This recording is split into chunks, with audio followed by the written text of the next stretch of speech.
I've had enough. Kansas State needs to start using Avery Johnson the way you are supposed to use Avery Johnson.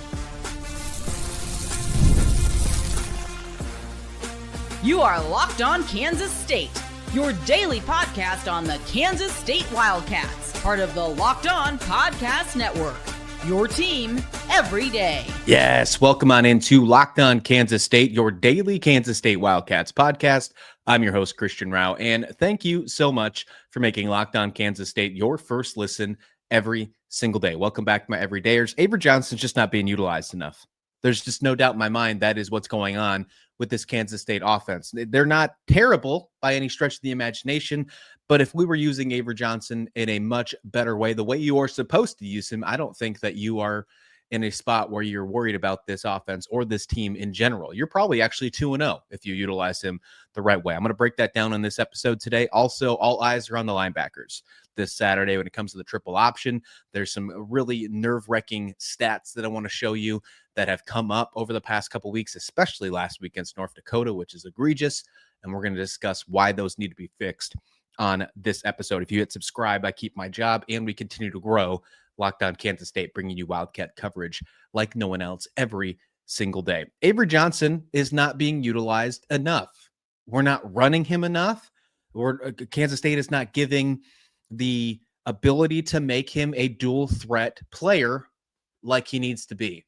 And going into this offseason and heading into this year, I said he was a Heisman dark horse candidate. And if you look at the box scores of his passing and the fact that he has had no turnovers so far this year, some of the voters actually still might believe that. But if you've watched every single snap of of Kansas State football so far this season, you know that's not the case. And he's nowhere near being seen as one of the top quarterbacks in the country as of right now.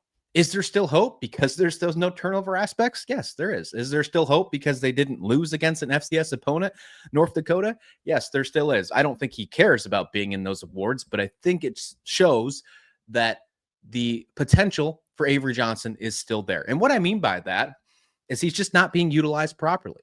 When you look at his statistics about him running the football, it's just not there. And Chris Kleiman, during the press conference on Monday, you could tell that they're kind of acting a little timid with Avery Johnson. Now, I don't know if it's the fact because of Dylan Edwards is being out and they don't want both their star offensive threats and Dylan Edwards and Avery Johnson hurt or injured, but you cannot play scared. You can't do it.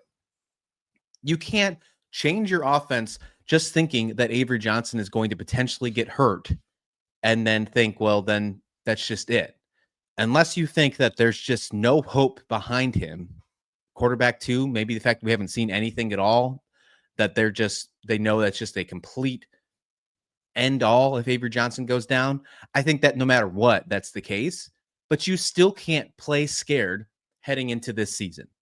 You have to live with that risk. You have to make that happen. And not saying it's going to happen. Yes, Avery Johnson got banged up last year.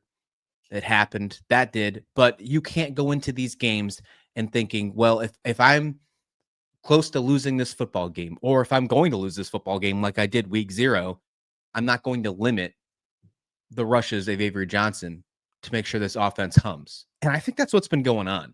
I think we need to utilize Avery Johnson a lot more. Kansas State needs to get him the ball a lot more, throw him the pass. He's doing a great job with passing, but we need more designed runs for Avery Johnson.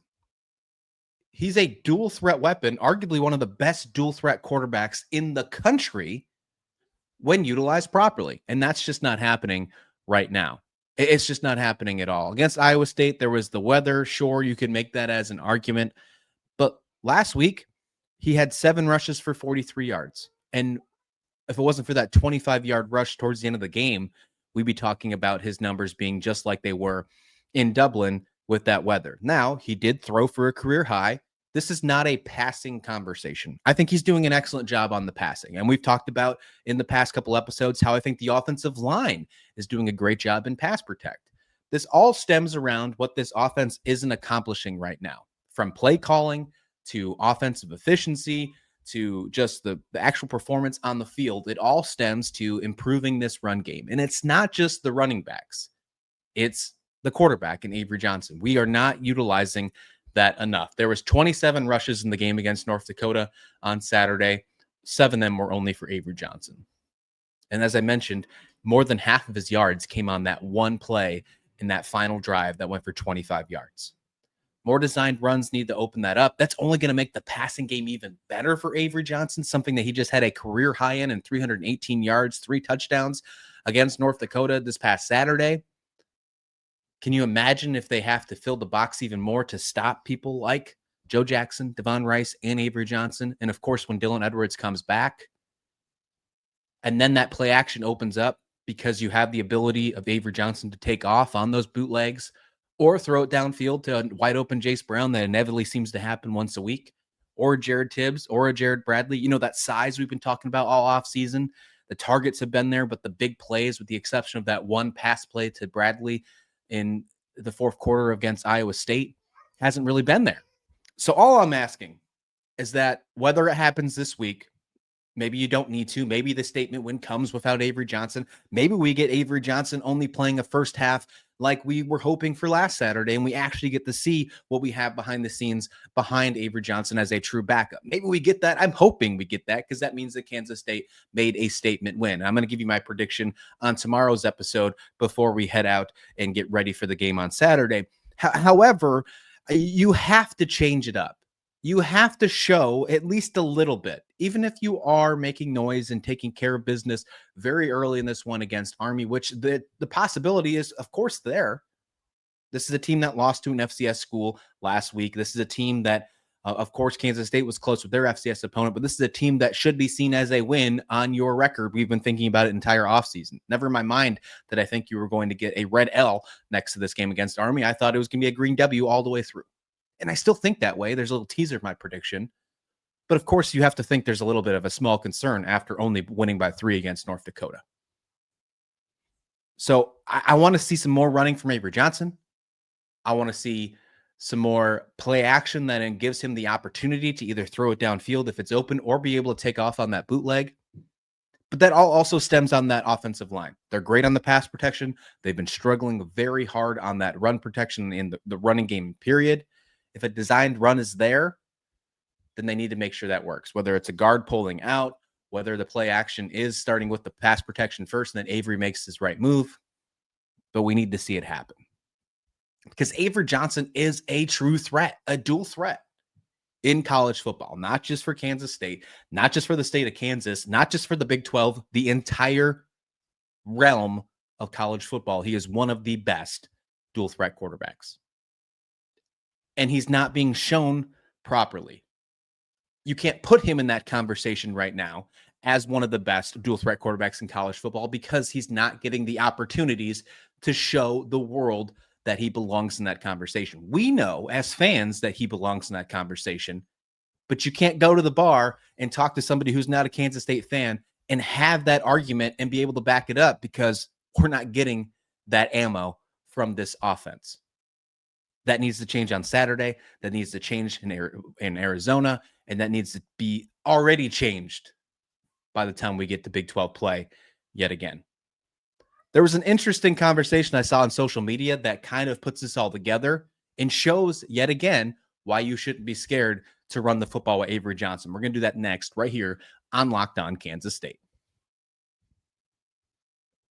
But first, this episode of Locked On Kansas State is brought to you by Upside. If you're still paying full price for gas, stop right now, whatever you're doing, and listen up. You need to stop leaving money behind. Get real cash back every time you fill up with the free Upside app. Simply download the free Upside app in the App Store or Google Play Store right now and start earning cash at the pump today. You can use my limited promo code FOOTBALL and get an extra 25 cents back per gallon the first time you fill up. It really adds up, and that's an extra couple bucks in your pocket just for doing something you're already going to do. You can make up to $300 a year just from buying the gas you already need. Don't let this offer drive on by. Download the free Upside app today and use my limited promo code FOOTBALL to get a limited time 25 cent per gallon bonus. That's promo code FOOTBALL. Offers vary by user location.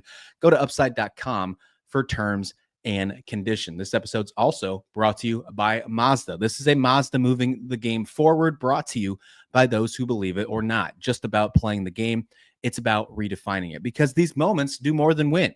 They push what's possible. They remind us to go the extra yard and shift into extra gear to keep it going. I'm giving the define the game. You got to give it to Joe Jackson. What he did last week, he defined the game. He moved it forward. He got that last touchdown pass. He did what it took to make sure they did not get upset. You can hand it to Avery Johnson if you want. Joe Jackson's getting my nod for moving the game forward thanks to Mazda. So when you follow what moves forward, the unexpected is only the beginning. And just like there's no move the every highlight, there's more to a Mazda vehicle. Mazda, move and be moved. If I was to compare Avery Johnson to some NFL quarterbacks, would you say, whoa, hang on, you're kind of getting ahead of yourself? Maybe I am. But there was an interesting tweet that came out, and I saw it, and I had to, make sure I took care of it and showed it to the world. And you can check it out on Locked On K-State. But a guy who was formerly with, I believe, Go PowerCat, he's now with Verbal Commit KC on the KC Sports Network, Ryan Wallace. Excellent K-State coverage and really state of Kansas coverage, especially with the recruiting stuff. You can check him out. I put it on, I quote tweeted. You can check it on Locked On K-State, or you can just find him at _, Ryan Wallace. He put this out there, and I thought this was something that you really needed to dig into. And this is what the tweet says. He says, just running this out there. And he made sure he said running this out there instead of throwing it out there, because of course it's going with the conversation I'm talking about right now, that Avery Johnson needs to run the ball a lot more. And he put two significant NFL quarterbacks into this conversation. Now, these are their college stats, but just go ahead and follow with me for just a minute. Lamar Jackson, when he was at college at Louisville, he's a 6'3", 200-pound to 210-pound quarterback. He had 655 career rushing attempts over 37 games, 655. He averaged 17.7 rushes per game. He only had one ankle sprain and never missed a game. Okay? Put that in perspective. He's also running the ball in the NFL like no tomorrow. He's an NFL MVP. It doesn't look like people are scared to use him in the running aspect because he's such a dual threat quarterback. I'm not comparing exactly Avery Johnson to Lamar Jackson, but just follow with me for a second. Jayden Daniels, when he was at LSU, helped them win an SEC championship. Obviously, he's a great quarterback. He helped Washington get the NFL championship, NFC championship in his rookie year. Well, he's a 6'4", 200-pound quarterback in college, and he had 584 rushing attempts over 51 games. Now, he puts a little caveat in here. Ryan does. He ignores the COVID season because you should. 11.5 rushes per game, a lot less than Lamar Jackson, but still rushed a little bit less. He had 2 sprained ankles and a concussion. He missed just about a game and a half, almost 2 games. Got it. Concussion is some of the reasons that happened. Avery Johnson, look at his stature, 6'3", 196. It's about the same kind of stature as Lamar and Jayden Daniels, kind of right in the middle of both those two. Maybe just a slight lighter, not much lighter, especially this season because he put some weight and some speed on. Only has 180 career rushing attempts over the 23 games. That's 7.9 rushes per game, a lot less than Jayden Daniels and a ton less than Lamar Jackson, and has had 1 hip/abdominal injury and no missed games. So as Ryan says here, similar builds, comparable rushing styles, but significantly more carries for the other two, minimal effect on the injury report. And I'm going to continue with this tweet to finish it up. He says, I just don't see a reason why Avery shouldn't or / can't be a double-digit carries per game quarterback. I completely agree. I say preach to Ryan Wallace. I think he says it absolutely perfect on this tweet. And again, I am not comparing Avery Johnson to an NFL MVP or an NFL Rookie of the Year for the pro style, what they've done in the pros. But what they were doing in college, while Lamar was at Louisville, while Jayden Daniels was at LSU, this is absolutely something that Avery Johnson should be doing at Kansas State. He should be running the football a lot more. He should not be running just 8 carries per game. It should be at least 10 to 11. And those 3, the 4 more carries per game, at a minimum, it could change the game. I think it actually should be more. I think you should be getting 12 to 15 carries for Avery Johnson, especially when you're in Big 12 play, especially when you're playing Baylor and Texas Tech and Utah, and you have to put your best out on the table. Your best on the table is having Avery Johnson being a complete question mark for you in the eyes of, will he run the ball? Will he throw it deep? What do we have to do to stop him? But instead, you're not really worried about Avery Johnson running the football. You're only worried about making sure you can stop him on the pass. And that alone might help your offensive line. That alone might help your offensive line be able to develop a more better running game, running blocking game. Because Avery Johnson, if he is designed to run the ball a lot more, that is going to change the way defenses play the game. It's going to open up a lot more. It's going to show the Matt Wells offense that we are hoping to find become successful. It's successful in the play action game. We're not getting that right now. We saw it slightly in the North Dakota game. One of the first big plays in the North Dakota game, a pass that went to Swanson, was off a play action, which opens the opportunities for Avery Johnson to either run or throw the football. If there's a receiver that's not open, then he can take off, and those rushes per game can increase. So that's just, to me, shout out to Ryan here once again. I think this just completely just moves the argument yet again. And will we see it this week? I actually hope not, because that means that Avery Johnson doesn't play the entire game. But if he has to go back out there and play all 4 quarters like he did against North Dakota, if he doesn't get a chance to get off the field, one, that means there's a lot more concerns than just Avery Johnson rushing the football, because we're right back in the same situation that we were this past Saturday against the Fighting Hawks. But if that means if he gets at least 5 or 6 carries in the first half and he can sits down, then I think we can come back next week and talk about they're moving in the right direction with Avery Johnson. And then when you get to Arizona, UCF, and then of course Baylor and Waco. I mean, Baylor struggled to stop Jackson Arnold. Can you imagine what they could do to Avery Johnson if they're run the right way? Baylor never left too high in their defense, even when Jackson Arnold continued to run the football down their throat. So imagine Avery Johnson is a much better runner than Jackson Arnold and a better passer. So if Baylor doesn't leave the too high like they just did against Auburn, Avery Johnson could have a heyday. And if they slowly continue to get him back in there, and by then Dylan Edwards should be back as well, for sure, you hope. If you get back to that situation, and then Avery Johnson just balls out in the running game against Baylor, you're no longer concerned about Avery Johnson being not seen as a dual threat quarterback in the eyes of college football fans. And I think you can put him back in a conversation of being a dark horse Heisman candidate as well. Really think you can. That all stems on them continue to winning football games. And that starts this Saturday against Army. But I think when you can look ahead to Baylor and say, that's a perfect opportunity to show the world that Avery Johnson is not a one-dimensional football player. That is not a player that has mistakes that everybody is reminded of from last season. He is a true step forward, and a reason why Locked On Podcast Network put him in the top 100 this year for top 100 football players, and why I continue to say that he's a dark horse Heisman Trophy candidate. But you got to show it, and you got to prove it, and right now we're not doing that as an offense whatsoever. Kansas State needs to step that up. It starts this Saturday against Army. One other thing that starts this Saturday against Army is the improvement of this defense. They have no choice. The triple option is something you have to stop, or you're going to get beat up with it all game long. That starts with the linebacking core. We have a great one, but can they improve? We're going to talk about that next, right here on Locked On Kansas State. Well, it's almost the weekend, and it's time to look back and crown this week's MVP on Who Delivered, powered by DoorDash.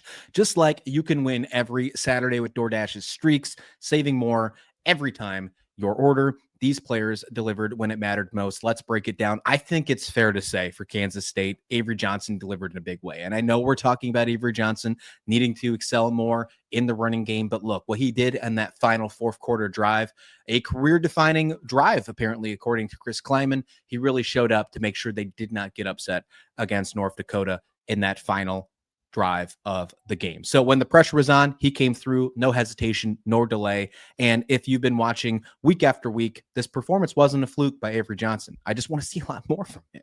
So, and just like Avery Johnson delivered for Kansas State, DoorDash delivers you Saturdays. With DoorDash Streaks, you save every Saturday. You order, stack up all season, and you could save up to $250, including a $100 in DoorDash credits. Order this Saturday. Keep the streak alive. Fuel your game day only with DoorDash. Terms apply. Promo period through November 18th, right here on DoorDash. If Kansas State's going to beat Army, and it's crazy to think that we have to think that there is a if after what happened last week against North Dakota, but if Kansas State's going to do that, they have to stop the triple option, absolutely full stop. And I think that drives through the linebacking core. Of course, the defense had some struggles the last couple of weeks. Austin Romaine is seen as one of the best linebackers in college football, All-American, preseason All-American, all Big 12 to start off the conference. He's had some ups and downs, though. He needs to prove that him and his linebacking core deserve to be seen as one of the best linebacking cores in the Big 12 this coming week against this triple option. And going back, and this conversation, I guess, is full of tweets. I saw something on social media that I yet again want to show. And I think this one is one that you really need to discuss as well. Cole Manbeck, you probably know him from 3Ma.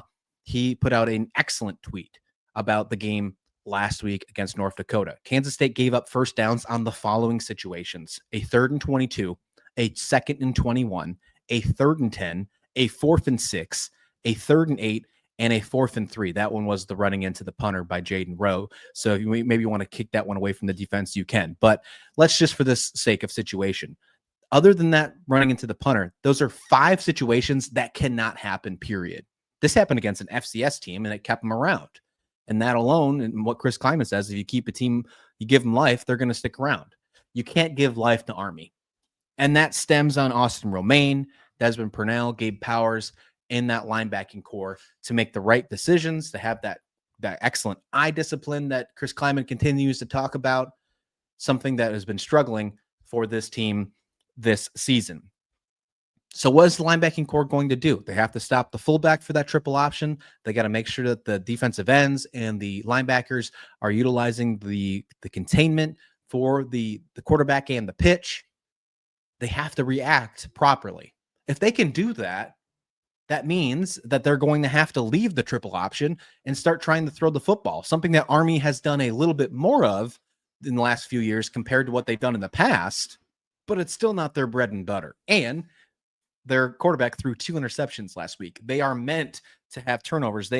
It's one of those things that if you get them to leave their comfort zone, you are going to be able to get them to commit turnovers. So it all starts with the linebacking core, stopping the triple option, stopping the fullback, filling the A or B gap, wherever that fullback is going, and then making sure you contain the outside. Your linebackers and defensive ends have to do a good job of doing that, and then making sure you can get the pitch man. If the linebacking core excels, you're going to see multiple times where this triple option is stopped in the backfield, where there are multiple plays that don't even get past the line of scrimmage. That's how good this linebacking core and the defensive ends can be for Kansas State. It just all depends on if they are ready to do so. And that will stem with the eye discipline that Chris Kleiman talked about in his presser on Monday. It'll stem with making sure that they're ready to roll. Sometimes they haven't been that way the last couple weeks. The fact that you have to rely more on the running game instead of the passing 60, 70, 80% of the time against Army, I think will help this linebacking core. So I'm ready to see what Austin Romaine and his crew can do, because we should be talking a lot more about Austin Romaine, and we're not doing it because we're in these tight situations. If we get to a point to where this triple option is shut down, Avery Johnson steps up, maybe we get to see a little bit more running from him, then I think this game is over very fast in the favor of Kansas State. You're going to get my actual prediction tomorrow. You're going to get a little bit more as well. We're going to dig into what some other Big 12 games happening across the weekend, because there's some fun ones, some really good rivalries as well, so that you can get to in the morning, because this is an evening game between Kansas State and Army in Manhattan. It's a loaded college football slate. for you on Saturday. We're going to dig all into that on Friday's episode. And then, of course, you join me back here on Saturday night when the game is over. We will be having a reaction show. I'm going to try and go live right after the game, just like we did last week. Hopefully, I don't have to start off with asking you what was that like I did in the live show this past Saturday. I think hopefully we can have a statement win, and maybe we can go live and celebrate the fact that we hopefully have won by a bunch of points. Let me know your thoughts about the entire Avery Johnson conversation that I had. I know it was some gripes and complaints, but I really do think he needs to run the football a ton more. I think it's beneficial for this Kansas State offense. It's beneficial for Avery Johnson's growth. I think you can prove that he is not only just a dominant quarterback in college football, but I think it helps his NFL draft stock too. Not something that Kansas State's obviously worried about right now, but I think just big picture, I think it's better to have Avery Johnson run the football a lot more, especially with the fact that Dylan Edwards is not here at the moment. And then what do you think about this linebacking core? One of the best in the Big 12. How can they stop the triple option? Am I missing anything? Let me give you your questions and comments, and then drop your score prediction below in the comments. I'm going to pop some of those up in the episode tomorrow. Okay, thanks, guys. We'll see you back here tomorrow. Please like the video. Please subscribe. And this has been Locked On Kansas State.